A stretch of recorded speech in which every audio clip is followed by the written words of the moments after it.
Apektado po ng apat na weather systems ang bansa ngayong araw. Alamin natin ang lagay ng panahon mula kay Pag-asa Weather Specialist Lian Loreto. Magandang umaga po, Mama, na po latest sa ating panahon.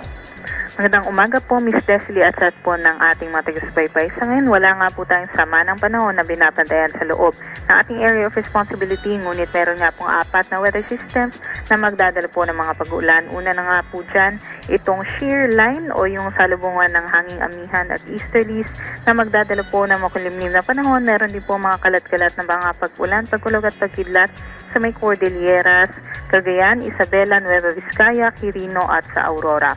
Doble ingat po yung ating mga kababayan sa may Apayao at Cagayan dahil nga po posible yung 50 to 100 millimeters na mga pag-ulan hanggang bukas. Kahit posible po yan mag-cause ng mga flash floods at landslides. Yung intertropical convergence zone naman po ay magdadala rin ng maulap na panahon sa may Davao Region, Sorsogon, Basilan, Sulu, Tawi-Tawi at Palawan. At dito sa may Quezon, yung easterlies naman ang magdadala ng makulimlim na panahon. Batanes at Ilocos Norte naman po, posible yung mga light rains din po dahil naman po sa amihan. At sa Metro Manila at nalalabing bahagi naman po ng ating bansa, asa naman po yung generally fair weather conditions, ngunit may chance lamang po ng mga thunderstorms pagsapit ng hapon at gabi. At sa ngayon nga po, meron po tayong nakataas na gale warning sa may seaboard sa Northern Luzon dahil sa amihan, kaya't bawal pong maglayag yung ating mga kababayan. At yun naman po ang latest mula dito sa Pag-asa Weather Forecasting Center. Ito po si Lian Loreto.